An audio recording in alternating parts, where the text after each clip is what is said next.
Ansu Yes. आज म हजुरलाई एउटा कुरा सिकाउँछु हस्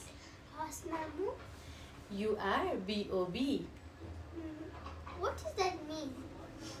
that means you are the boss of your own body के हो त्यो भने? जस्तै हजुर चाहिँ आफ्नो शरीरको आफै बस हो ओके जस्तै कस्तो हुन्छ भने नि कुनै पनि मान्छेले चाहिँ तिम्रो बडीलाई तिम्रो पर्मिसन बिना तिमीलाई छुन मिल्दैन के बुझ्यौ जस्तै तिम्रो पर्मिसन बिना कसैले पनि तिमीलाई छुन तिमीलाई हक गर्न मिल्दैन किनकि तिमी आफ्नो बडीको तिमी आफै बस हो तपाईले के भन्छेको कि मामु हजुर बाबाले त मलाई छोइसिन्छ त त्यस्तो होइन नि त सानो जस्तै बाबा म फुपू भनेको हामी चाहिँ फ्यामिली मेम्बर्स होइन हामी तिम्रो गार्जियन हो नि त हामीले छुन मिल्छ तर अरू जस्तै हाम्रो बाहिर नेबरहरू अथवा तिम्रो स्कुलमा सिनियर दादाहरू टिचर्सहरू होइन तिम्रो फ्रेन्डहरू अथवा कोही बाहिरको हुन्छ नि अलिक कस्तो तिमीलाई अप्ठ्यारो लाग्ने तिमीले नचिनेको मान्छेहरू के स्ट्रेन्जर्सहरू हुन्छ नि तिनीहरूले चाहिँ जस्तै तिमीलाई हक गर्न खोज्नु तिम्रो प्राइभेट पार्ट्सहरूमा छुन खोज्यो भने चाहिँ तिमीले सिधै के भन्नुपर्छ no this is not good भन्नुपर्छ होइन उनीहरूलाई चाहिँ तिमीले कराउनुपर्छ okay because you are the boss of your own body yes बुझिसक्यौ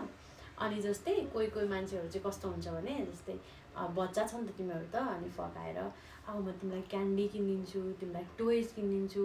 अब मेरो काखमा आएर बस मलाई हक गर अथवा त्यो मान्छेले आफ्नो प्राइभेट पार्टहरू टच गर भन्यो भने तिमी के गर्छौ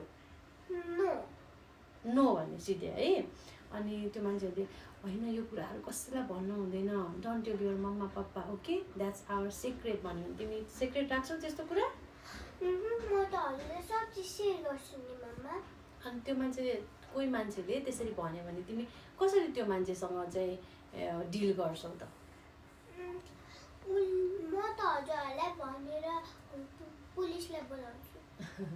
ओके बट मम बाबासँग चाहिँ केही कुरा पनि सिक्रेट राख्नु हुँदैन छोरो है अनि त्यस्तो भन्ने मान्छेहरूसँग चाहिँ नो भन्ने यस्तो भने म मामुलाई भनिदिन्छु अथवा स्कुलमा छ भने के भने म टिचर्सलाई भनिदिन्छु भने my body is my body भन्ने है बुझ्यौ नि अब तिमीले बिओबीको मिनिङ बुझ्यौ बुझेँ मामु के रहेछ त बिओबी भने I am the boss of my own body yes अब हजुरले यो कुराहरू आफ्नो फ्रेन्डलाई पनि सेयर गर्नु हस् फ्रेन्डहरूसँग पनि सेयर गर्नुहोस् अनि बुझ्नुपर्छ यो कुरा चाहिँ बेबीले ओके ओके मामु थ्याङ्क यू मोटा I love you I love you.